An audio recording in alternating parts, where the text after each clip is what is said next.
سناریوی خیلی بزرگ چیدن همشون با هم و یک نفر خط رو میداد بقیه میرفتن. این شد داستان خراب کردن امیر تتلی توی سوشال مدیا که طرفداراشو ازش. سلام، من متعلم و 8 ساله که تتلیتی ام.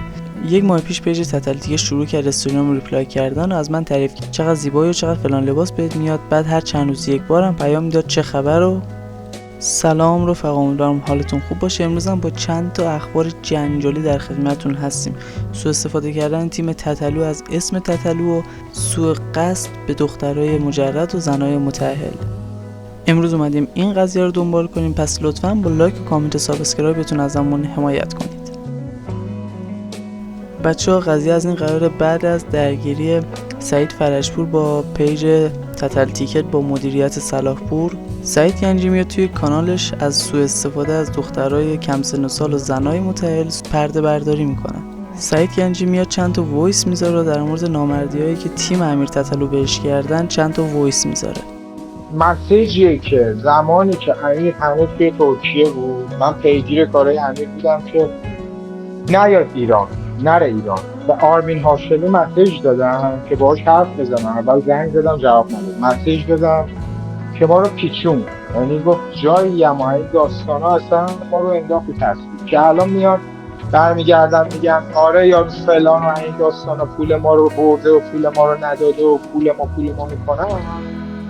برای اینم یه برنامه خوبی ریختیم که با مدرک حرف بزنیم. تمام آتیشا از زیر سر این برنامه گذارایی داره بلند میشه. ارزه برنامه گذاشتن آتیش رو این بزرگی رو نداشتن، نتونستن یه برنامه بذارن براش، خراب کردن و همه چی افتاد گردن کی؟ امیر. در صورتی که امیر ربطی نداره. امیر فقط آخر داستان میاد بلنگو رو میگیره تو دستش میخونه میره.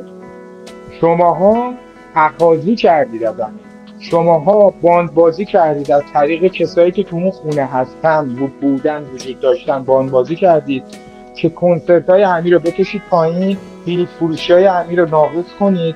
مدام و مدام باعث شدید که کنسرت ها کنسل بشه، که مردم بی‌اعتماد بشن بهشون، به این تیم، به امیر، که نتونن کنسرت امیر رو. چرا؟ به خاطر اینکه امیر یه بار نشون داد چه قدرتی داره. همه پشمشون رو فهمیدن.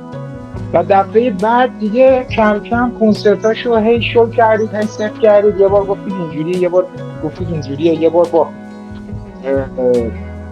صلاحپور بود داستان زیاد بود، یه بار با اینا بود داستان زیاد بود. من پیگیری کار ایشون رو کردم. ایشون حتی زنگ ما رو فرداش جواب نداد. چرا؟ خب جواب بده که چی؟ اگه بخواد مشکل حل کنه که دیگه هنوز ایران نمیره.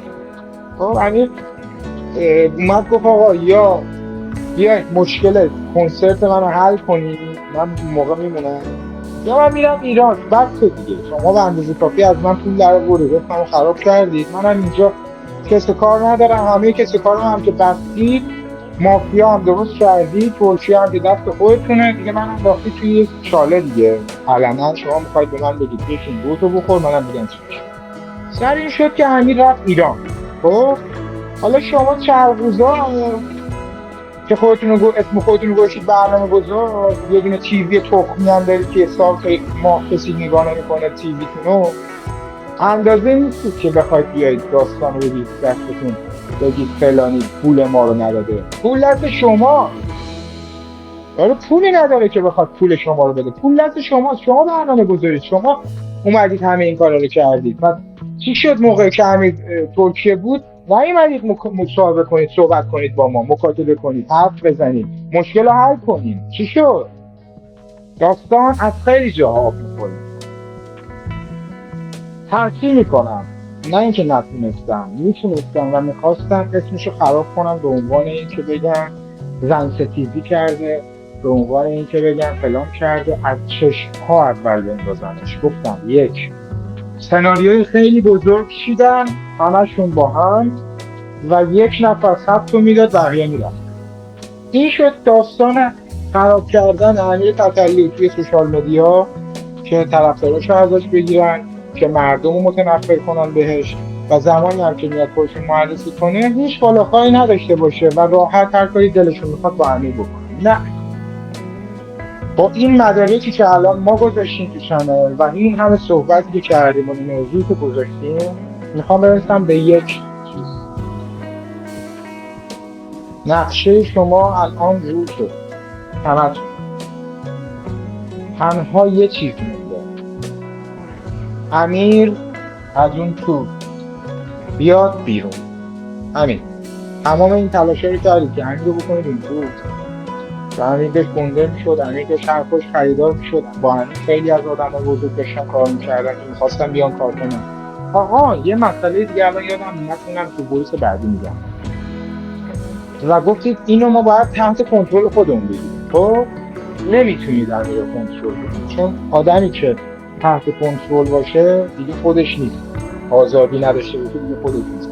اینها آزادیشو گرفته بودن که انقدر دارت شده بود بچه. و یک خبر موثق از یکی از دوستان خیلی نزدیک ما اومد که گفت آقای سلاپور $5000 به امیر دیوا رشوه داده. یعنی آقای دیوا امیر به سلاپور گفته که چند تا برنامه‌گذار هستن که کارهای امیر رو انجام بدن، ولی اگر میخوای تو انجام بدی، چون من با اینا در ارتباطم، اونا رو قطع میزنم، بعد یه مقداری مایه بذاری بالا که من برنامه‌های امیر رو بدم بده. یعنی ببین $5000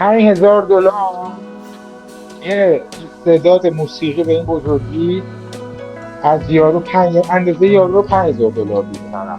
حالا باز میگو 500 میلیون دلار اوکی بود، ولی $5000 دیگه با $5000 بند کفشم نمیبنده. ببین یارو چقدر لنگ پول بوده. بعد اونور سلاپور بهش $5000 میده، میاد به رفقان میگه که فلانی تو کی از ما رشوه میخواستی وقتی میخواستیم با امیر کار کنیم؟ حالا چی؟ خودشون حرفا رو بین همه اومدن. ببین تو این 2 هفته ما کسایی که با هم بودیم هیچ صداشو در نیاوردیم، این کی با کیه کی با کی نیست، نشستیم از دور هممون تماشا کردیم، ولی خودمون اتاق فکرمون رو داریم، آدمامون رو داریم، کارامون انجام میدیم، رفیقا همه هستن، واقعی ها همه هستن، صداش هم در نیاوردیم کی با کیه کی تو تاریکیه. اینا همینجوری اومدن اطلاعات دادن به ما و به رفیقامون و به همه، رفتن اومدن دادن رفتن، اومدن دادن رفتن. و داستان اینجوری پازل کامل شد که همه ما که شما ها می اومدید حرفای اینو اونو زدیم و ما همه با هم رفیقیم، یعنی هممون اومدیم به هم نشستیم کردیم 2 تا 4 تامون کردیم که ته پازل رو بچینیم و پازل هم چیده شد. زیادم من نمیخوام به این مسائل بپردازم، یک بار میگم میرم و زمانی هم که مصاحبه اومد بیرون چکیده صحبتامه که میرم با پوتک میکنم. خب اول قرار شما بفهمید موضوع چیه و بعد میریم سراغ این که کل مردم ایران بفهمن موضوع چیه. تمام میشه میره. یک کثافتی و این چند نفر، بهتره بگم این چند نفر در چندین تیم اومدن انجام دادن. یه آرتیست رو اسمشو به کثافت کشوندن، یارو الان معلوم نیست کجاه، چیکار میکنه، دست کیه، چیکارش کردن، اصلا حالش خوبه. اصلا اون وضعیت که امیر از ترکیه رفت بیرون داشت خماری پس میداد توی ترکیه 3 روز. اصلا حال امیر خوبه الان و آدم نرمالی نیستش این طرف، یه آرتیسته. میدونین یارو نمیتونید خرابش کنید، در ازش استفاده کنید، نمیتونید، اجازهشو نمیدید. در کل دیگه ما همه چی رو فهمیدیم، گذاشتیم رو میز، گفتیم از اینجا به بعدم این مردم هستن که قضاوت میکنن، چون شماها مردم رو به قضاوت مینداختید. اشکال نداره اگر خیلی ها قضاوت کردن امیر رو، هیچ عیبی نداره، هیچ ایرادی نداره، ولی همین مردم اگر آگاهانه از دید باز این داستان ببینن، همشون متوجه میشن که این کثافتی که شما درست کردی دامن خودتون آخرش میگیره و جوابتون هم مردم میدن. مردم باشید عزیزم. بعد از این موضوع سعید گنجی بازم تو کانالش افشاگری میکنه و چتایی رد دخترای پخش میکنه که تیم تتلو از طریق پیج تتل تیکر از دخترها سوء استفاده میکردن که شما در حینی که من دارم حرف میزنم میتونید چتا رو بخونید. در آخرم سعید گنجی میاد یک پیام از یک خانم متأهل میذاره که این خانم توی پیام اینجوری میگه: سلام، من متأهلم و 8 ساله که تتلیتیم. 1 ماه پیش پیج تتلیتی شروع کرد استوریامو ریپلای کردن، از من تعریف کرد که چقدر زیبایی و چقدر فلان لباس بهت میاد. بعد هر چند روز یه بارم پیام میداد چه خبر، من مؤدبانه بهش میگفتم دارم تلاش میکنم ورزش و هنر یاد میگیرم که فرکانسم بره بالا و بتونم سلطان از نزدیک ببینم. اونم میگفت خب خوب و دابسمشا و نفر دوم یا اول استوری میکرد که خوشحال بشم و میگفت به سلطان نشون میده و بعد از 1 ماه درخواست دوستی داد و گفت راستش من ازت خوشم میاد و بهت حس دارم و بیا با هم رفیق شو، سالی 2-3 بار میارم ترکیه. بعد پیشنهاد دوستی و خیلی واضح و سریع. بعد از اینا هم خودش یه وایس میذاره و این موضوع رو اینطوری توضیح میده: بچه‌های ادمین این مدارکی که از دیشب برامون فرستادن رو با دیتیلز قشنگ هر کسی در مورد هر کسی که مدارک فرستاده یعنی با دیتیلز بذارید توی چنل و نشون بدید که چقدر این جماعت کثافت غرق شدن توی سوشال مدیا. فکر میکنن سوشال مدیا دنیای واقعیه و دارن کثافت دنیا خودشون رو رشد میدن و اگر ما این رشد اینا رو متوقف نکنیم اینا بزرگتر و بزرگتر میشن. ولی خوب میدونم ما اینا رو باید جیش کنیم روشون، شاید نه جیش کنیم روشون برن توی دنیای خودشون و یعنی این مورد ریدن هم نیستن بهشون میخواید بریم جیش بچه. بذارید بالا ببینم چه خبره. امروز هم یه مصاحبه با پوتی بریم. کل یوتیوب قراره بشه اسم شماها. لطفاً برای حمایت از ما چنل رو سابسکرایب کنید و این ویدیو رو لایک کنید و اگه از چیزی رو از قلم انداختیم بهمون بگید و در آخر نظر شما چیه.